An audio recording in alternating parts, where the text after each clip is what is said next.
Bonjour à tous et à toutes et bienvenue pour cette vidéo dans laquelle nous allons cette fois-ci non pas parler des contrats à terme sur l'or mais sur d'un outil très performant. Ce sont en fait les Fibonacci. Quand on sait utiliser cet outil, nos trades sont beaucoup plus clairs, beaucoup plus propres, nos charts aussi, et nous savons en fait non pas prévisualiser ou prévoir ce que le marché fait, mais nous savons marcher en même temps que celui-ci et pouvoir faire des trades très intéressants. Alors, je vais tout d'abord vous expliquer moi comment je le fais, quelle est ma façon de faire et quels sont les points clés que j'utilise. Pour l'instant, la façon dont je le fais est assez m'a apporté pour le moment assez de bons résultats. Et je ne le montre pas souvent, mais je vais peut-être le partager aujourd'hui et vous verrez en tout cas ma façon de faire. J'espère que vous avez aimé. N'hésitez pas à liker déjà s'il vous plaît et abonnez-vous. Comme ça, de temps en temps, je pourrai vous donner quelques astuces et quelques techniques aussi en plus pour pouvoir avoir des bons trades. Alors, tout d'abord, vous savez que j'aime bien trader avec les V, les W, les W, les M, les triangles, le price action. Et ici, je vais vous montrer comment ce que je fais pour pouvoir utiliser justement de la meilleure des façons ces M et ces W. Ce qui se passe, c'est que je vais toujours attendre qu'il y ait une grande impulsion, comme ça une belle chute. Et une fois que nous avons eu cette chute, moi ce que je vais faire, c'est que je vais m'attendre à ce qu'il y ait un retracement. Alors, comment savoir quand il y a un retracement? C'est de tout simplement attendre que le marché ait terminé sa chute et qu'il nous donne des signaux avec le price action que voilà, il est en train de corriger. Une fois que c'est fait, je trace les Fibonacci, j'utilise le retracement Fibonacci et j'attends à ce que, une fois que c'est fait, je m'attendrai toujours à ce qu'il vienne chercher ces points-ci. Donc du 23 jusqu'au 61,8 parce que le retracement, en général, le price action, il passe par ces zones. Maintenant, pour savoir la suite de ce qui va se produire, par exemple ici, cette impulsion-ci, je l'ai laissé faire. Celle-ci, je me suis dit qu'il allait chercher probablement les 38 ou les 50 ou les 61, mais je ne sais pas jusqu'où. Donc, quand je traite ce canal-ci, j'attends d'avoir un signal de retournement. Et une fois que je suis arrivé à cette zone-ci, et que j'ai envie de savoir ce que le marché va faire maintenant de ce sens ici, ce que je vais faire, c'est que je vais alors du coup prendre le point de repère qui a été fait, donc cette zone-ci. Je vais effacer les Fibonacci que j'ai tracés et je vais du coup prendre les prolongations Fibonacci. Alors, les prolongations Fibonacci, comment est-ce que j'utilise? Je vais chercher le point actuel, ici. Je reviens au point le plus bas précédent et je reviens au point actuel. Et là, j'ai des points clés assez importants. Il faut les prendre en compte et ne pas les mettre de côté. Alors, ces points sont les suivants. J'aurai tout d'abord cette zone-ci. Donc, la zone de 30 jusqu'au 60, la zone 1 et la zone 1, 68 et 1, 27,2. Alors, qu'est-ce qui va se passer? C'est simple, c'est que quand nous avons atteint cette zone-ci, le price action aura tendance à aller chercher la zone des 1.272 jusqu'à 1.68, mais des fois il peut même dépasser, ça dépend. C'est comme ce qui s'est passé au préalable. Cependant, une fois que c'est fait, une fois que j'ai ces zones qui ont été tracées, qu'est-ce que moi je vais faire maintenant? C'est que j'attends. Par exemple, si je lance ici un trade à la baisse, je vais attendre que le prix vienne atteindre cette zone. S'il ne parvient pas à casser cette zone-ci, je vais prendre mon profit.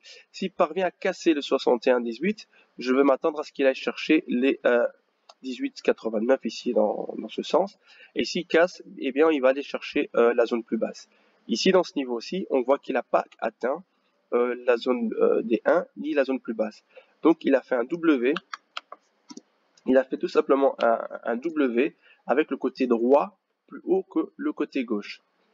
Quand j'ai ce signal ici de retournement, à ce niveau-ci, quand j'ai ce signal de retournement, qu'est-ce que je vais faire? Je vais supprimer maintenant les Fibonacci précédents et je vais prendre le dernier plus bas avec le signal de retournement, le dernier plus haut et je redescends. Et j'ai de nouveau trois points clés importants, à savoir le point ici, ce point-ci, allez, voilà, ce point-ci et ce point-ci. Et comme je vous ai dit, une fois que j'ai le retournement, si on ne parvient pas à casser ce point-ci, qu'est-ce qui va se passer? Le prix va sûrement tomber pour former ici, comme vous voyez, un M. Si maintenant, au lieu de tomber, il parvient à casser cette zone-ci, et qui vient chercher cette zone-ci, eh bien qu'est-ce qui va se passer? Il se pourrait que s'il ne casse pas cette zone-ci, il forme tout simplement un double top et qui chute de nouveau pour faire un M.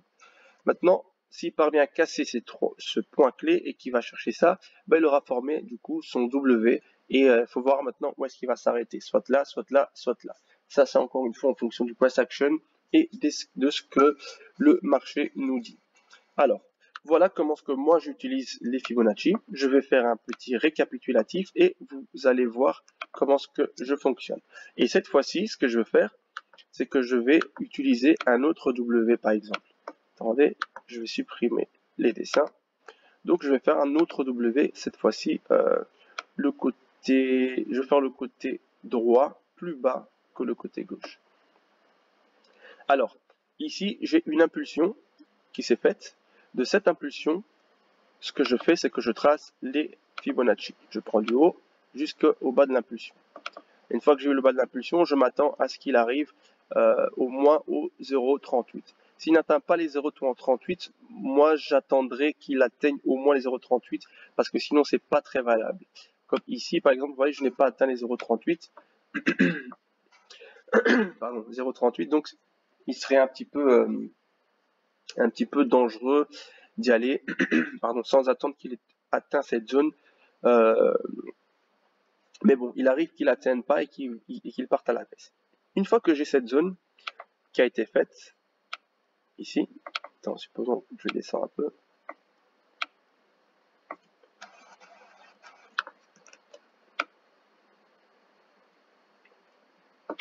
On va supposer que c'est le 38.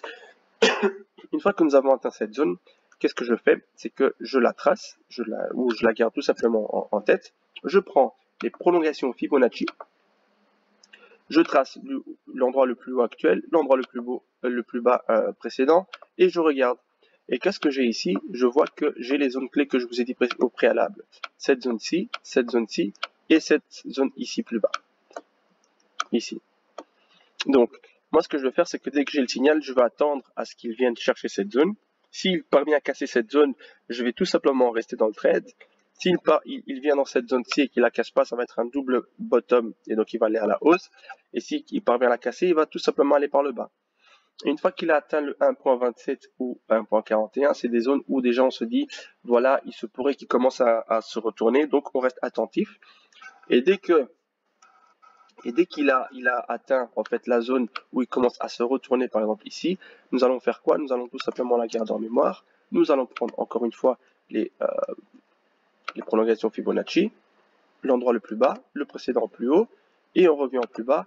Et là, j'ai les points qui pourraient atteindre, encore une fois, cette zone clé, la zone clé et la zone clé. Donc, c'est à vous maintenant de voir un petit peu ce que vous allez faire et comment vous allez procéder par rapport à ça. Sur un cas pratique maintenant, sur un cas réel, ce que je vais faire, c'est que je vais prendre ici les 4 heures. Je vais le faire en même temps que vous.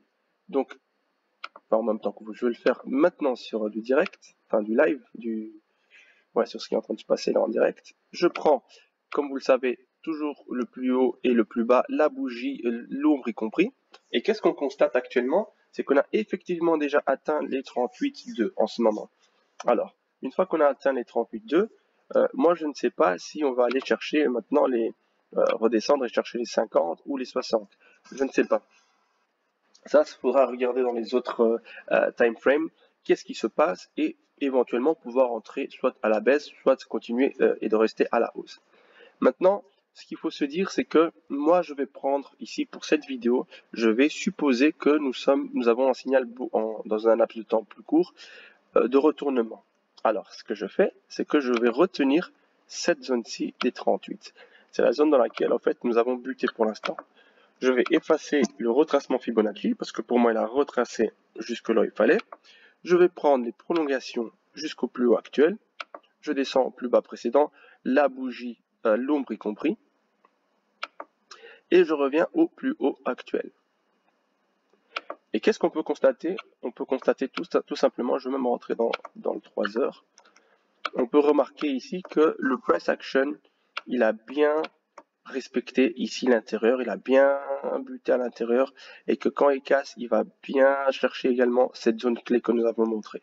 Alors, les zones clés que je vous ai dit tantôt, c'est celle-ci et les zones clés en dessous.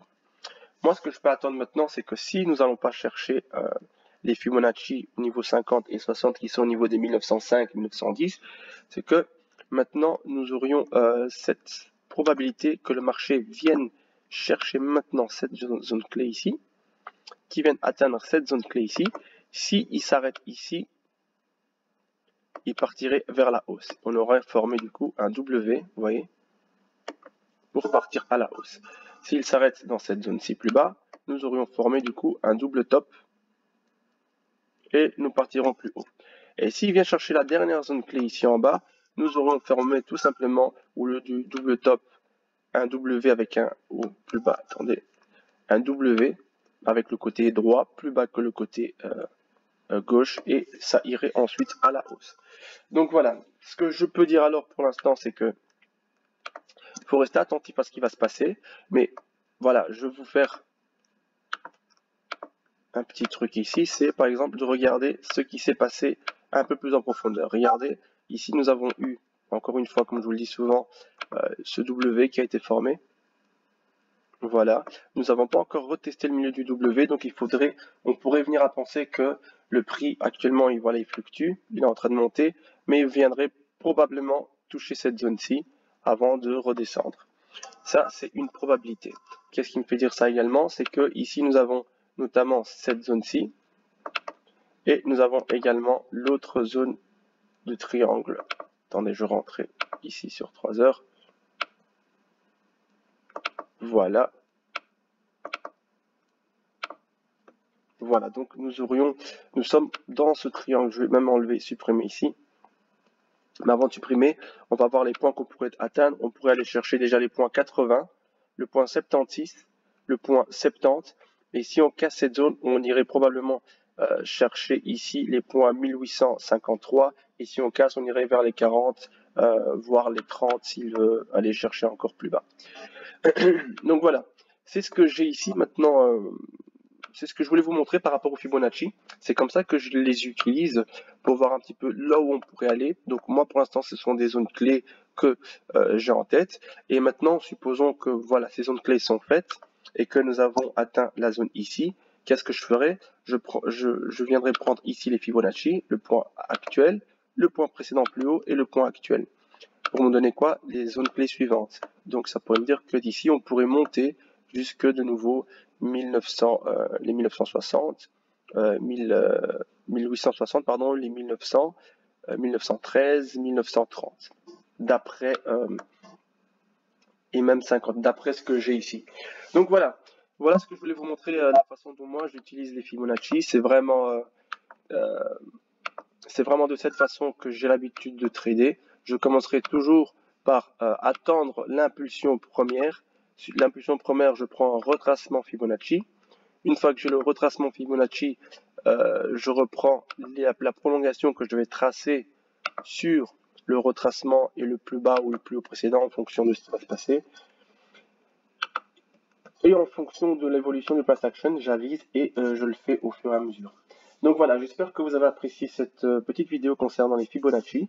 Je pourrais la faire un peu plus en profondeur avec plus de précision, mais ça prendrait beaucoup plus de temps. Là, c'est vraiment une ébauche, de façon à ce que vous puissiez avoir une idée de comment ça se passe et de comment je fonctionne. Allez, n'hésitez pas à liker, abonnez-vous et à la prochaine, au revoir.